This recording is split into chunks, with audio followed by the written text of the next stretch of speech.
Hi, my name is James Flaskamp. I'm a teacher talent developer, English teacher, and tech coach at Steinbrenner High School in Lutz, Florida. Today, we're going to be looking into Classkick, a really awesome platform with a major emphasis on real-time individualized feedback. Let's dive in. Classkick is a platform that allows teachers to easily design interactive lessons. Students use a special code to access the lesson. While they're working, the teacher is able to monitor all students at the same time on one screen. Teachers can give real-time individual help and feedback to students, and students are able to collaborate and help one another too. Classkick is similar to other interactive presentation platforms like Nearpod and LessonUp.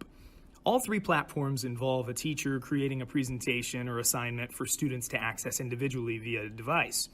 All three are highly flexible in their potential applications, but while Nearpod is more geared toward the presentation aspect, Classkick focuses more on the assignment itself with a special emphasis on feedback and collaboration. This is an attribute that also separates Classkick from LessonUp. LessonUp is better suited for asynchronous work, such as homework assignments, while Classkick focuses more on synchronous interactions and real-time feedback. Classkick requires a one-to-one or bring-your-own-device environment, but beyond that, it can be used in pretty much any educational or training setting. The traditional K-12 classroom, distance learning, flipped classrooms, blended learning, tutoring, and professional development. Students can access Classkick via either the iPad app or the Classkick website.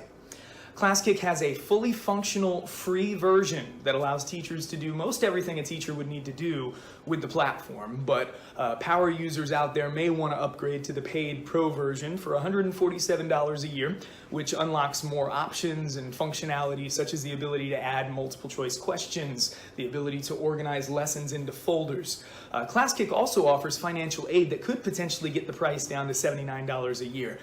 Paid school and district subscriptions are also available. For now, let's walk through the process of creating and using a free Classkick account. First, go to classkick.com and click the Sign Up, It's Free button. You probably know what to choose here. Then enter your email address, choose a password, and click Sign Up.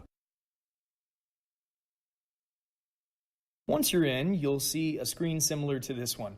On the left, there are tabs for assignments, rosters, notifications, and profile information. But we can look at the assignments section here. We're going to be creating a new assignment for our students. So over here on the right side, top right, we'll click this plus sign. And you see there are three options here. New blank assignment. You can create an assignment from an existing file. You can also browse the sample assignments that are available on Classkick. But what we're going to do is a blank assignment, so we'll click that. And you see on this screen, you can name the assignment, change the access level, put a little description, edit the slides, add slides, take slides away, reorder them, and then also assign a roster. So we're just going to call our assignment, for the sake of simplicity, Classkick Demo. We'll leave the access level as private, and when it comes to the description, we can say learn how to use Classkick. There we go. Now, rather than jumping right into the slides, one thing that I recommend you do right off the bat is assign a roster.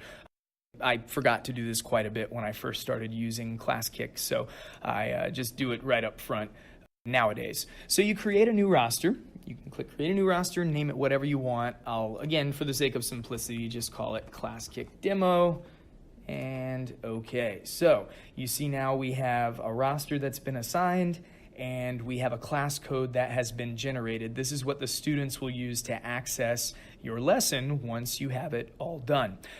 So let's go ahead and start working on the slides. Let's go into the first slide. When you go into the slide, there are a lot of things to see here on this screen. You have your undo and redo buttons, aka a teacher's best friends.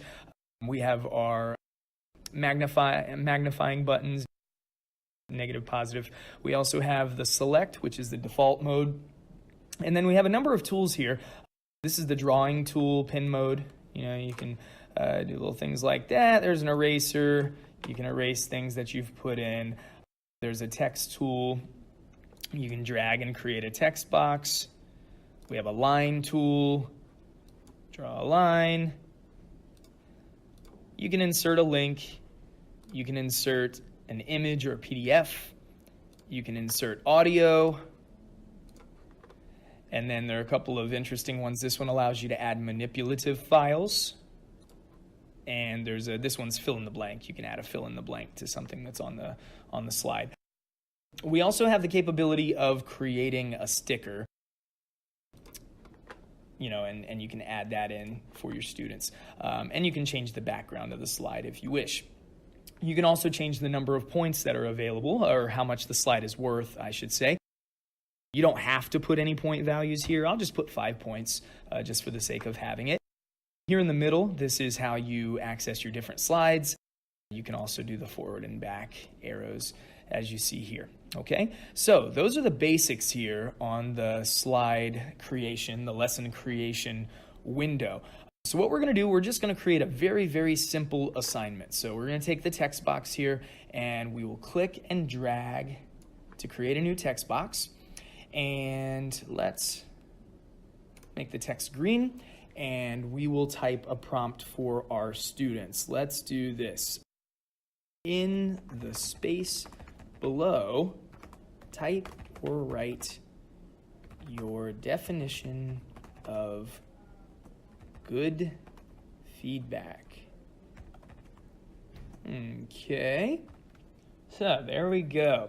What we've just done is created a very, very simple lesson, an activity for our students to take on. So this, you notice there's no save button. It auto saves, so we can go ahead and go back. Everything is still there. We're not going to use these slides, so I'm just going to go ahead and delete them, just to keep everything simple here. And at the bottom of the screen, remember, we have our roster that's been assigned and we have our class code. So what you're going to do is you're going to click on this class code, and you'll see that not only does it give you the code, but it also gives you a link that you can share with your students, and you can also share that to Google Classroom. So I'm going to copy the link, and now I'm going to pretend to be a student. So I have a new tab that I've opened, and I'm just going to paste that link right into the tab.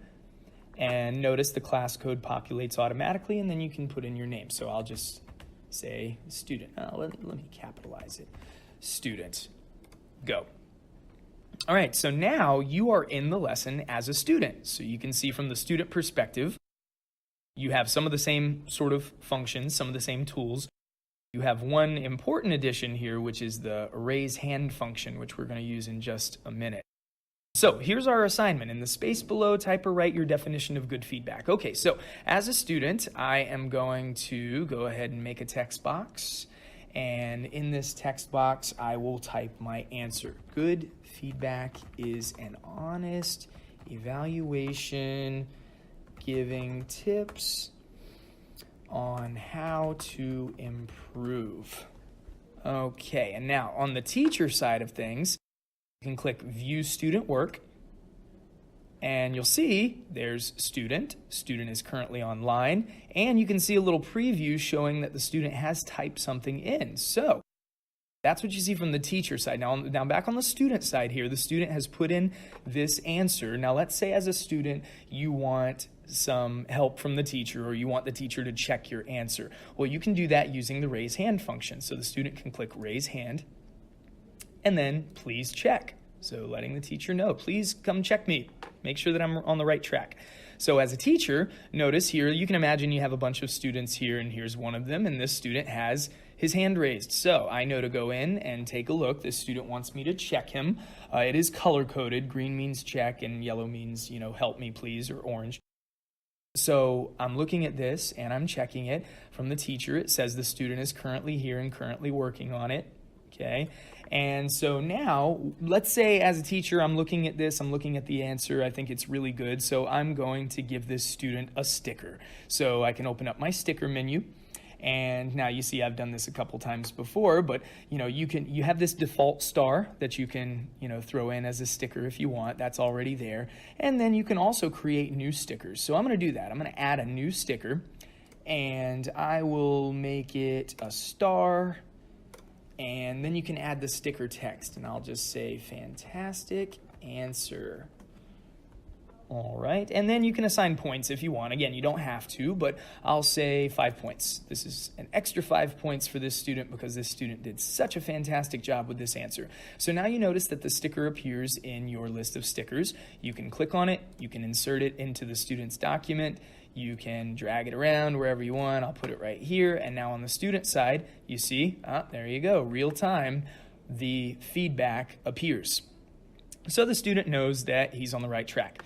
Now, let's say, maybe the student doesn't have a fantastic answer just yet. Maybe it's an okay answer, but it needs a little bit more. You want to ask a probing question or something like that.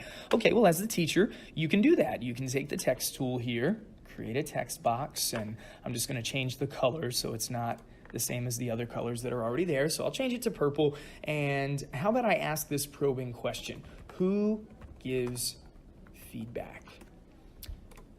Okay, so on the student side, student sees that question and says, okay, I didn't have that in my answer, so let's revise a little bit. Good feedback is an honest evaluation from student to student, teacher to student, or supervisor to employee. How about that? Giving tips on how to improve. All right, great. So now on the teacher end, I see that and I can say, okay, great job. So I'll take away my feedback there and maybe I'll go ahead and replace it with my fantastic answer sticker. There you go. So the student now knows, again, in real time, all right, I'm on the right track, I'm doing a good job. Now, let's assume that the student is having a little bit more difficulty even than that, and a probing answer isn't really going to do the trick. You can use some other, feedback functions here. One of them that I want to show you is the link function. You can insert a link, let's say, to a video that's going to help the student, give this student that extra support to better understand this concept of good feedback. So, I just went on YouTube, found this video on characteristics of good student feedback. So I'm going to copy it.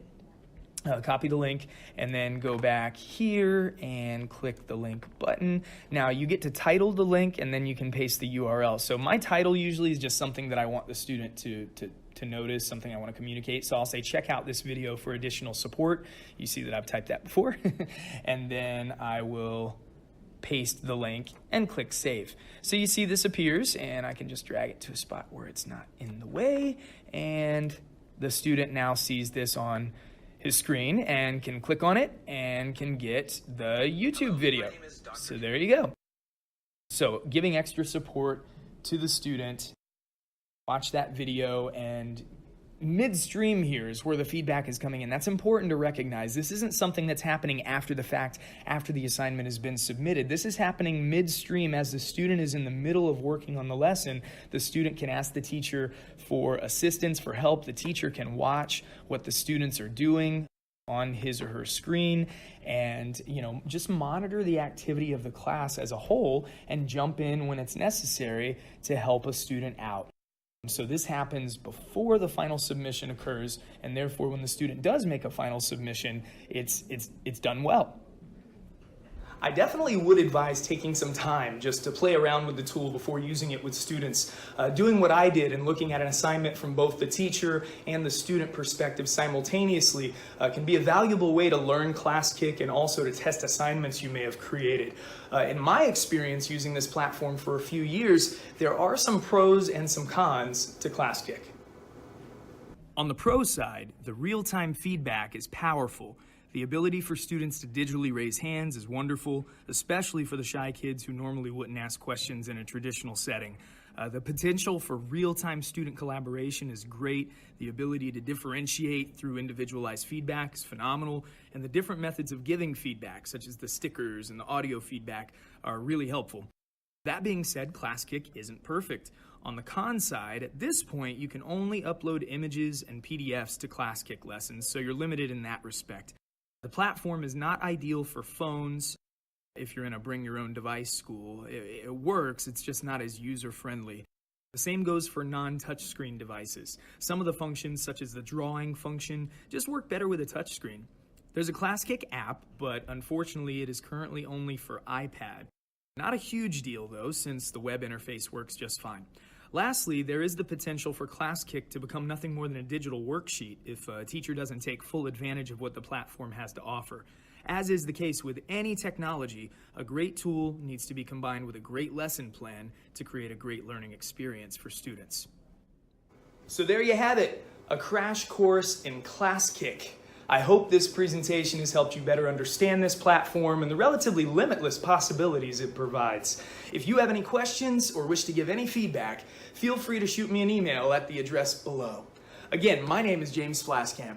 Remember, the technology doesn't make the lesson. The teacher does. Happy teaching.